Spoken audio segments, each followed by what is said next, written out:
listening to the Secure AF podcast.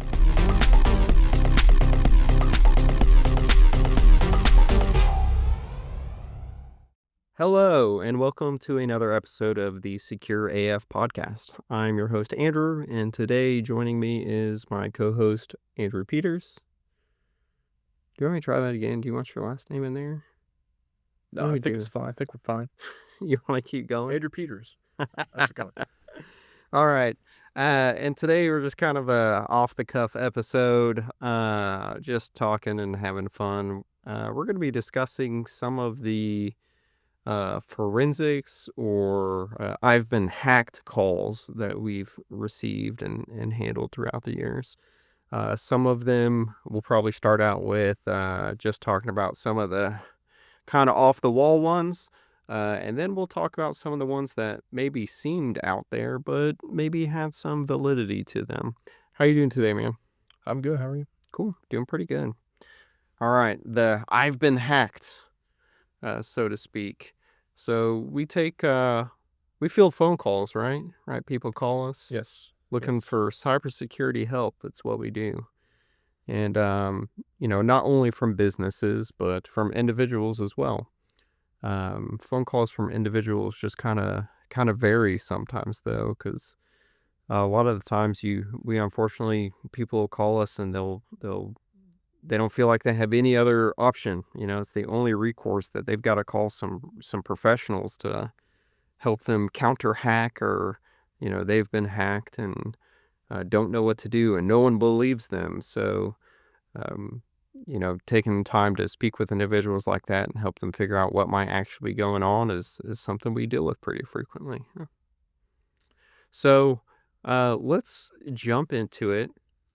Let's talk about some of the I've been hacked stories that were maybe kind of out there. What are some ones that come off, that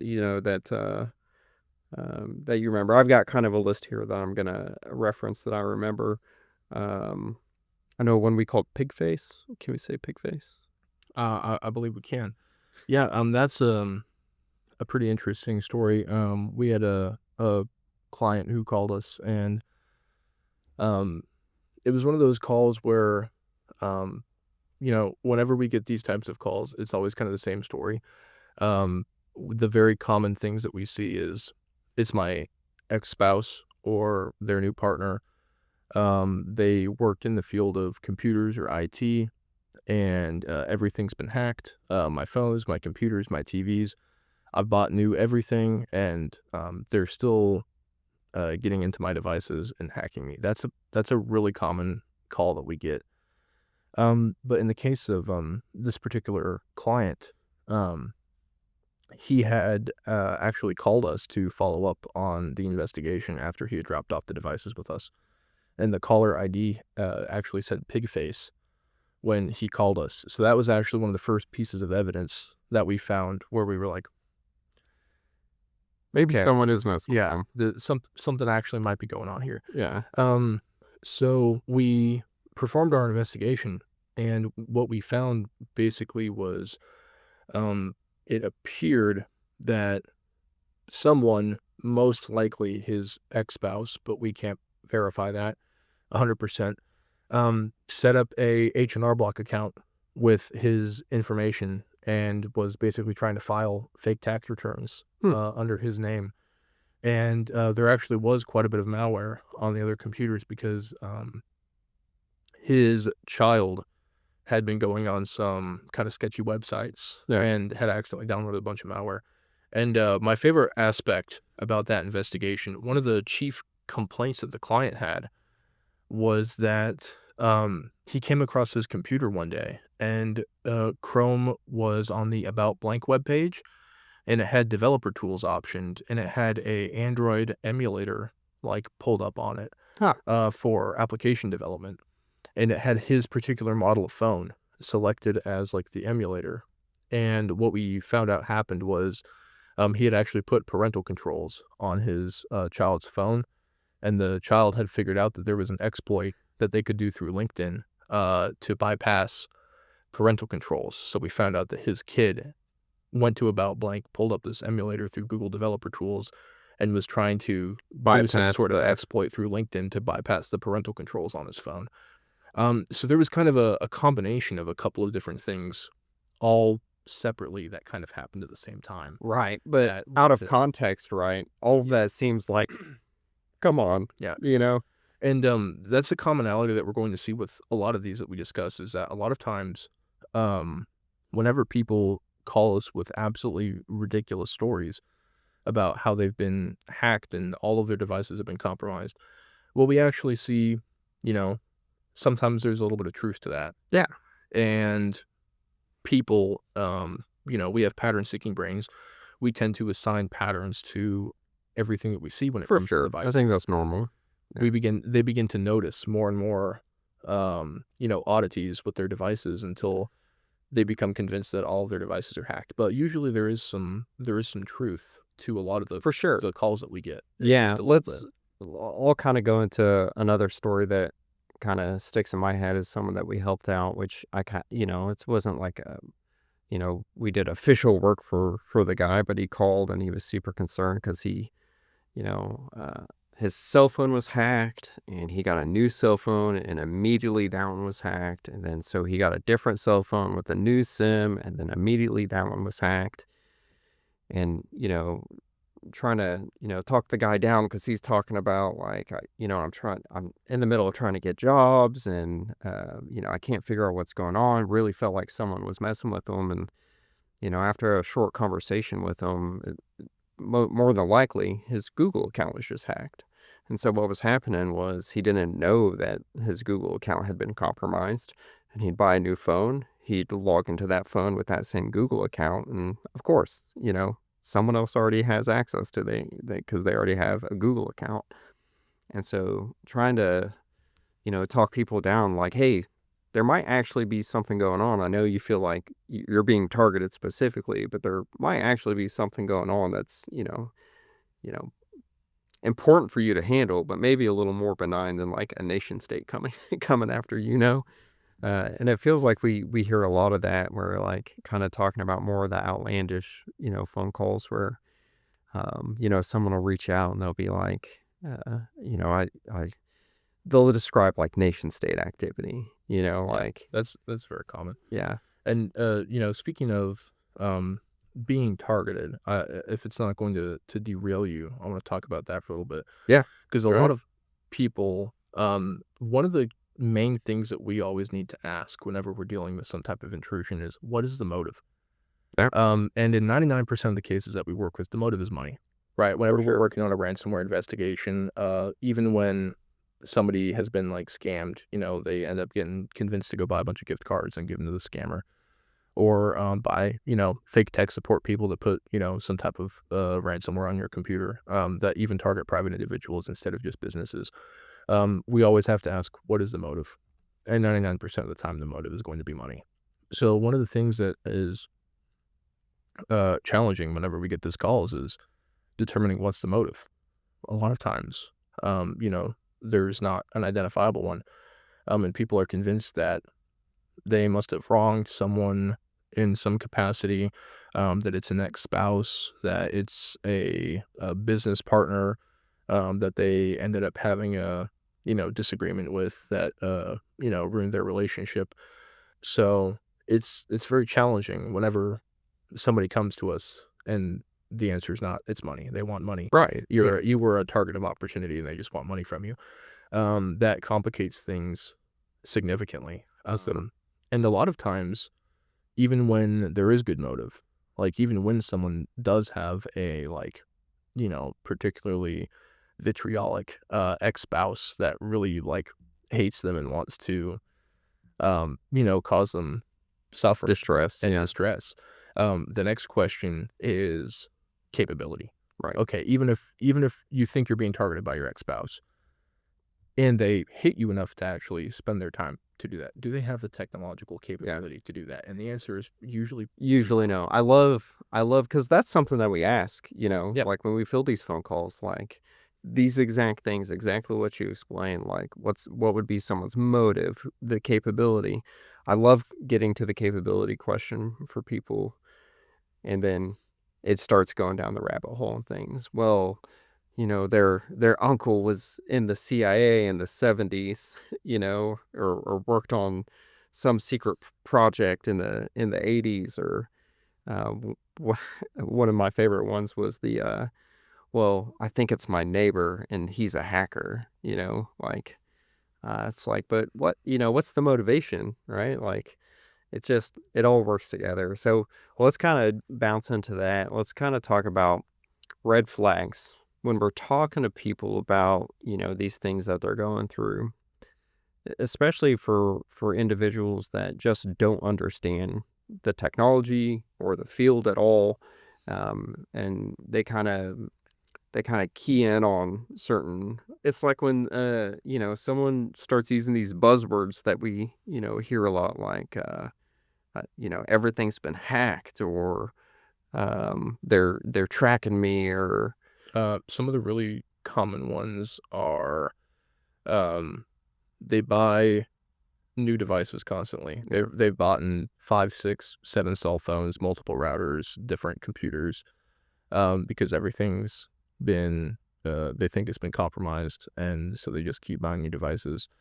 One of the other things is we see people try to do a lot of research themselves now, which we appreciate. We want people to research and discover things on their own and be informed. But a lot of times they don't fully understand what they're reading, and so that kind of helps develop their fears even more. Yeah. Especially when we start talking about like IP addresses, and so people will try to do like we had one guy try to do like a PCAP on his computer, which, like, that's super cool. It's great that you're learning how to do these things. But obviously doing a PCAP, he saw a lot of IP addresses pop up that weren't for his computer. Yeah, it's like I'm very concerned about it because he didn't understand what he was looking at. Yeah, I mean, it'd be like if you're sick and you decide you're gonna Google doctor it, Exactly. and now you have the worst Mayo thing. Clinic. Yeah, you're gonna you'll know enough to scare yourself, but you won't actually be able to understand the whys or what's actually going on. So yeah. One of the other things we hear a lot is they'll describe these attacks that's happening, and they'll describe like nation state level technology, Right. where once again, people have done Google research and they're like, well, there's a rootkit on my iPhone. Yeah. Okay, let's talk about that. Yeah. Why do you think that there's a rootkit on your iPhone? Or having their thermostats hacked or their Teslas hacked, or That's various another things one. like Yeah. that, which, don't get me wrong, I've been to DEF CON. I know it can be done, but does your neighbor have the experience and skill set Right. to do that, since you're convinced that it's... Yeah, and that's kind of one of the ones, thinking about, like, my Wi-Fi's been hacked. And it's like, well, did someone guess a password and get in? But, what's actually going on? And they're associating, like, these accounts being, like, their mail account being compromised because their Wi-Fi's been hacked, which is, those aren't directly even related. But when you have a minimal understanding of how it all works, you start, again, you get down this rabbit hole of, well, if this is hacked, then everything's hacked. They must have got in through my Wi-Fi, or, my home computer. And then, I've a common one that people bring up that have done some research is they ask, like, should I get a firewall? Do I need to bring a firewall in to help protect me from being hacked? And it's like, well, if your Google account's what's been hacked, a firewall's not going to really help you there. But that's minimal understanding of how those things actually work. Yeah.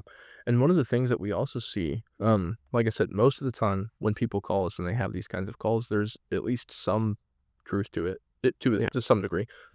But one thing that I see quite frequently is, especially when it comes to the matter of ex-spouses, because that seems to be a really common one. I'd say probably like 70% of the calls we get about somebody being like just completely, totally, everything's hacked.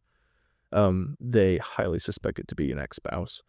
And then, when we start asking questions about, their kind of cybersecurity hygiene and how that relates to their relationship with their ex-spouse, we start finding some interesting things. Like, it's very possible that your ex-spouse knew a lot of your passwords. Yeah. You were married.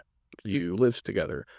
Your password's probably your kid's name, followed by the year they were born or something. Yeah, they're probably going to know your password. I mean, I'm married. My wife knows all of our passwords to things too, you know. Yeah. That's not out of the ordinary. And if, God forbid you were ever to get divorced, presumably you would change all of those. But Right. a lot of people don't. Yeah.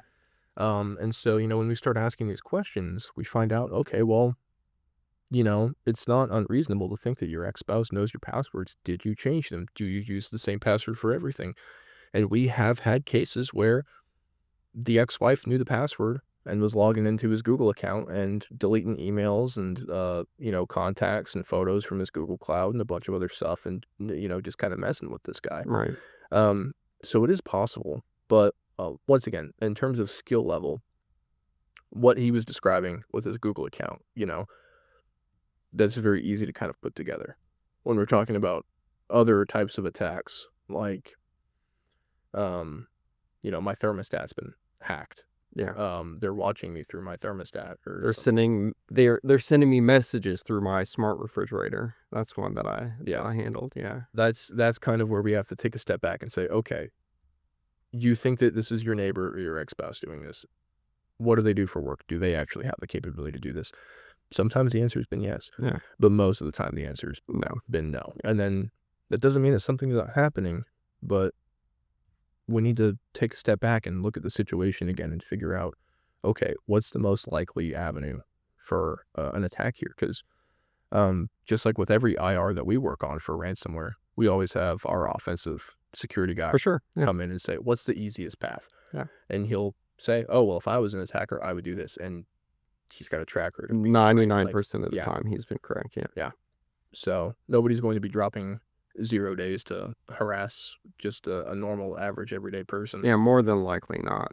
Yeah. And I think that's kind of most common, like when people do call in and they're saying everything's hacked, is like, typically it's like their Google account or some Apple account, and they don't have MFA set up on it. They're not familiar with how to go and secure those kind of things. And, just trying to inform people, like, what you should do is go change all your passwords, put MFA on everything, and see if that resolves it. Yeah, especially too, because like I said, one of the chief complaints is every device is hacked. Well, if your iCloud account is compromised and you keep setting up new iPhones on the same compromised iCloud account, then it's reasonable to expect data from all the different phones to be able to be modified in some way. Same. Yeah, I was just talking about the Google account that, handled, it was the exact same thing, where he just had his Gmail account was compromised and he kept logging into new devices on that compromised account, and it just led to this, he just didn't understand he didn't know that was what the problem was. Yeah. So to him, it was just... How could you? Right, yeah. If you don't have experience with this, it's not something that's, immediately evident. Right. But I will say most of the time whenever we have reports about like multiple devices getting compromised, if it's not at like, an enterprise level network where they have like a domain or something that's easy to propagate through, it is propagating through some type of cloud account, and it's usually Google or Apple, or For sure. We've even seen Samsung before. And so that is usually what we see. The devices themselves are usually fine. We'll do forensic analysis on them. We'll dig as deep as we possibly can in the file system with Cellbrite when we're doing forensic analysis. And I think we've maybe found evidence of like spyware on 1 or 2 devices out of hundreds. Right. It's just, it's very difficult for people to write malware for modern cell phones. And it's not very likely that people are going to use that against an average everyday person. Right. It's much more likely that the cloud accounts are what's actually compromised. And the good news about that is it's a pretty easy fix, because you can change your password and enable multi-factor. Do you have like the most outlandish or out there story? Like, give me your like King Terry caller. I've had quite a few. Probably one of the craziest that I've gotten was I just received an email, and it was a picture of a ceiling fan. And the person who had emailed it to me said that there were cameras in the screws in the ceiling fan, and that they were watching them. And yeah, it was like an essay. It was like a 10-page essay, and the length of detail about who was doing this, and the ceiling fan, and the cameras and the screws, and pictures attached of just a ceiling fan. So definitely someone on like Terry Davis level. Yes. I suppose. That's a tricky thing too, because a lot of times, we do get calls from people who are, they don't have all their mental faculties. For sure. Yeah. And, you know, I think that's probably, unfortunately, a lot of what's going on. I'm not a psychiatrist. Yeah. But it's, you know, fairly obvious, in a lot of cases when somebody calls and it's pretty clear they've kind of lost their grip on reality a little bit. Yeah. And they need some help that we can't provide. Yes. And, you know, it's very unfortunate because the help that they need, most of the time is psychiatric help. But, you know, How do you tell that? yeah, well, how do you tell? And, you know, we just try to be very blunt and professional and say, hey, look, we want to help you out, but, like, you know, we want you to, you know, go talk to somebody first. Like, we're not saying that we think you're crazy. We can't know. We're not psychiatrists. But what you're telling us doesn't make sense. Yeah.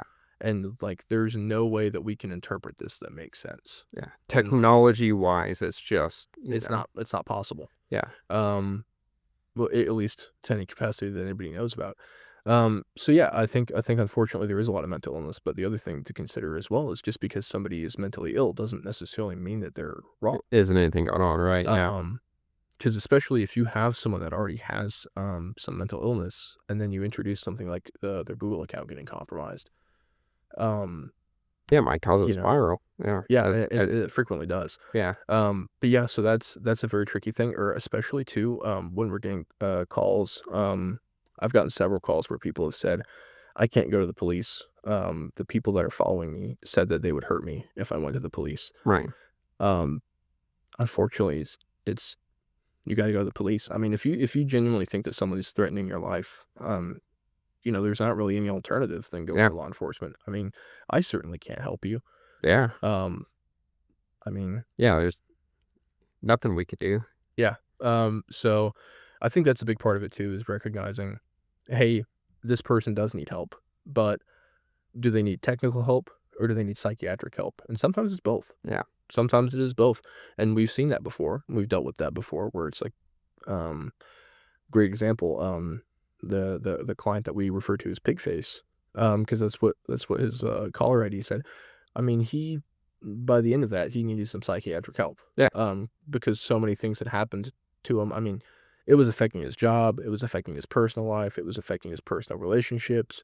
I mean, he spent a lot of money on, you know, trying to resolve what was happening to him, and all those things severely affected him. Oh, for sure. I like that. I think they would anybody. Yeah, absolutely. Know? And so that's another thing that we see as well, is even people that you know, don't struggle with like typical mental health issues that we would see.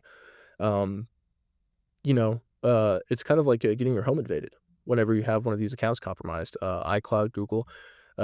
How can you trust your safety and security? Yeah, it's an invasion of privacy. Absolutely. And so you feel violated and you lose trust. And like I said, pattern-seeking brain, we tend to notice things until we get to a point where every little glitch that we see on a device is an indicator of compromise, and you just go completely paranoid. Yeah, and someone has to be doing this. You know, there has to be someone out there doing this to me. Yeah.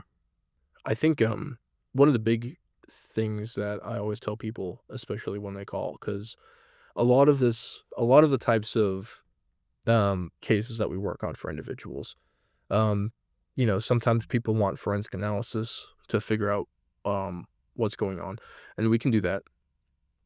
I will say there are challenges with doing a forensic analysis for something like this. If we do find evidence that, you know, this device has been compromised, the next question that people typically have is they ask, I want to know who's doing this to me. Right. And unfortunately, that's almost never a question that we can answer. Because if we do find evidence of compromise, it's usually in the form of an IP address or a MAC address, which we have no ability to determine who owns that. Law enforcement would have to take over, and they would have to subpoena Yeah. the ISP because they have legal authority to do that, but we don't. And I think that's kind of something that's very common that we're asked to do. Yeah. Like a lot of times people reach out to us as like the experts, and they're not. The funny thing is, it's not like people are always looking for like help. Sometimes, it starts off with like, hey, I just want this to stop. But a lot of times people are wanting like a counter hacker. Like, I want you to find out who's doing this to me, and that leads, that's tough for a lot of reasons. One, we're not, I mean, we're bound by all the same, laws and regulations that everyone else is, and we don't have the ability to just um, go start finding out, who owns what in certain areas, or Yeah. what's on, like, sorry, one that I remember being asked specifically was if we could hack someone else's phone and get information off their phone for them. It's like, no. No. Yeah. No. I've had somebody reach out and basically ask me to hack AT&T Yeah. before to figure out who was tracking them. That was kind of one of those cases where Yeah. the things that they were telling us, the symptoms that they were describing from this didn't really make logical sense together. But yeah, they basically wanted us to hack AT&T, and we said we can't help you with that. Yes. That would be a felony for Yeah. us to do. That's Crazy. we can't. Yeah. We understand that's what you want, but we can't. So yeah, I think understanding the limitations of what we can do to help is important. Because we probably can't figure out who's doing it. Maybe we can. Yeah. But the evidence has to actually be present, and we have to be able to at least get it back to some piece of information that is discoverable through legal channels. Right. And relevant. And then in terms of other requests that we've been asked to do, like securing all the accounts, that is something that we can For sure. help you with, but that's one of those things where people can do that themselves. Yeah. For the most part. And what I always tell pretty much everyone that calls with these types of issues is change all of your passwords for every account. No exceptions. Get LastPass. Just start over. Completely change every single password. Put the new Or use any similar passwords at all. Yep. Turn on multi-factor for everything. And then any apps like cloud apps, Google, Microsoft, Apple, revoke all your sessions from other devices. And that we've seen is very successful at stopping these kinds of like low-level attacks that the average person is typically going to be dealing with. And I think it'd be completely understandable for someone who isn't familiar with any of this to have, email accounts be compromised and then start thinking or assuming like everything's hacked, like, because when everything's tied together, like if you're accessing, another content source with your Google account or you're accessing some bill you pay with your Google account, that's been compromised. So, threat actors, if they get into that account, they can go see what all is tied into it. Yeah. I'm actually working on a case right now where we had a client who called and it was kind of one of those calls where everything's been hacked. I've gotten like 10 new cell phones that keep getting in. And when we actually did the investigation, we found out that, hey, there's actually pretty good evidence that your Google account has been compromised. And not only do you save all your passwords in Google Password Vault, but also you've got all these third-party applications that are linked to your Google account. Right, exactly. You've got your Uber, your PayPal, like all these other applications that are linked into Google. And that's an avenue, because now your Google account's been compromised. Now you have suspicious transactions on your PayPal account, and that is kind of the link of all these things that you're describing, because it's not necessarily just one cloud account that gets compromised. if your Google account gets compromised, that could be everything. If you use it as a password manager and you have it linked to third-party apps. Yeah. And so a lot of the times it really does come down to just basic cybersecurity, just basic account security stuff. Absolutely. Yeah. And I mean, I think all of us in the profession have dealt with, things like this before. For sure. I've gotten email notifications that somebody successfully signed in, and I've gotten 2-factor codes that I don't expect. And I remember being a kid and playing online games and getting a notification that somebody signed into my account from Russia, and trying to figure out, what do I do about this? Right. Like, Yeah. I just lost my account. Like, how do I stop this? Yeah. But fortunately, we have a little bit more understanding of how these things work than the average person, and we're able to help at least fix those issues for ourselves and attempt to help people fix them for themselves as well. Yeah. And I think that's kind of one of the major roadblocks for us is like, would we have, do we have the capability, to like help those people? Yeah, absolutely. Especially if it comes down to like just account security. I don't mind giving like, some basic like, hey, here's the things that you want to go do. But are you going to pay? Do you want to pay us to do it? Because you probably don't want to, Yeah. Our services are, very expensive. The forensic tools and software that we use to perform those kinds of investigations have very expensive licensing that we have to maintain. So it's not cheap. And those people, that's one of the things too. A lot of times there are people that really want to help us, or really want help from us, and there are people that we really want to help that we believe something actually happened and we genuinely need their help, but we just can't do any pro bono work because at the end of the day, we're forensic experts. We have to be able to testify in court, and we have to be non-biased. And doing pro bono work, it just for attorneys, that's one thing. For forensic experts, it just doesn't have good optics. When you have to get up on the stand and actually testify, it definitely comes into question. So I think that's kind of about all I wanted to cover on that. It's really, we get them. It happens. Just kind of a part of life in the cybersecurity field. So anyone who's listening who works cybersecurity and works this kind of stuff is probably going to be pretty familiar with those kind of situations. It's kind of almost like when you work in IT and you're your family's IT guy, it's similar, because it's like your mom's got a problem with, hey, my internet's really slow. Can you help me? It's kind of the same thing where they're like, I don't know who else to call. Let's call these guys. So, but yeah, it's a range. Sometimes, there's definitely weird stuff going on and we see what we can do to help. And other times it's just down the rabbit hole. Yeah. I think the big takeaway is, if you feel like you are being targeted and harassed, it's very difficult, but try to take a step back, think about who would want to do this to me and what would their motive be. And if you don't have a person that like clearly wishes harm against you, and you don't have a clear motive and you don't think that it's money, like maybe take a step back and for sure try to reanalyze the situation before you make any rash decisions. Yeah. Because like I said, 99% of the cases the motive's been money. Yeah. We've had a couple of cases where it was actually somebody being spiteful and not even necessarily like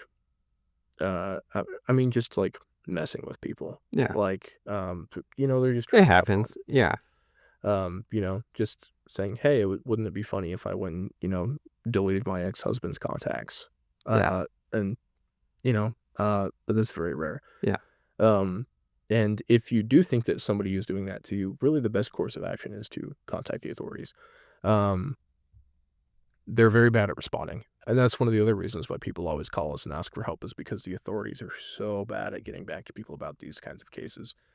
But yeah, because, is anyone in immediate danger, Well, the answer is probably no. Yeah. And the other sad reality is the FBI is more preoccupied with bigger crimes. Yeah. They're going to go help the company that just had $2 million stolen from them from embezzlement than the person who's, Right. getting some sick pranks played on them on their phone. But that being said, you're probably not going to get a call back, but I do still recommend that people file reports at least just for documentation. And so the FBI has a report. It's IC3.gov, the Internet Crimes Complaint Center. They, like I said, probably won't get back to you, but still fill out a report with your local police department because, unauthorized intrusion is against the Computer Fraud and Abuse Act. Right. It is a crime in the United States. Not just any crime too. It's a felony. Has some serious prison time that goes along with it if you get convicted. So, report it to local law enforcement, report it to the FBI. They probably won't help you, but at least do it for documentation. Depending on what's happening to you, the easiest way to win the game is to not play. Especially that it's very difficult to do, especially when people have kind of already begun to become paranoid. But just like turn off all your devices. Just if you become really concerned about it, that's what I always tell people to do before they decide that they really need to seek professional help, either psychiatric or technical. If you're not sure that this has actually happened to you, just turn off all your devices for a day. Just do a detox. Just turn everything off, put them away, go spend some time out in the woods, enjoy life for a little bit. Yeah. Don't worry about it. Yeah, that's what I was gonna mention, that a couple of things that you could do if you're in a situation where you feel like I might be getting hacked, or I'm definitely being hacked. One, again, change all your account passwords, set up MFA on everything. If you don't know how to do that, I don't know, Google it, Geek Squad, something. You've got a techie, in your family, have them look at it to help you. Turn off all your devices for 24 hours. See if, you have any issues, or see if that helps you kind of disconnect for a little bit. And then I think the most common one is I use the same password for everything, and I think that's super common too, is if one person figures out an email address and a password, well, they're going to try it on anything that might be of value to them, and so that tends to lead to a lot of to oddities or weirdness when people feel like everything is being hacked. So yeah, especially when some of these people have had these accounts for 20 years. Yeah, they've used the same password for everything. It only takes one of those websites to get compromised in data breach and have your clear text password exposed for everything else to crumble. And it's only a matter of time before that happens. Yep. So even if you haven't been hacked, don't wait to do that. If you're using the same password for everything, go in and change them. Set up 2-factor on everything. For sure. Yeah. Try to, don't advertise a bunch of personal information. If somebody reaches out to you and says, "Hey, what's your favorite color? What city were you born in?" Don't answer them. Pay attention to emails. Make sure that you're not getting phished. Because people can get into your accounts by stealing session tokens from phishing attacks. And just follow good basic cybersecurity hygiene, and that's going to prevent probably 90% of the issues that we get in terms of calls from people that have been hacked. For sure. Well, I think that about covers everything at this point. I don't know what else to touch on. So I think we'll wrap this one up here. Unless you had anything else you wanted to cover. Nope. Okay. Well, that has been another episode of the Secure AF podcast. Thank you for joining us today. If you have any questions, please don't hesitate to reach out to us via social media or our website. We'll be happy to field any questions there. And as always, thank you for joining us, and stay secure out there. Bye.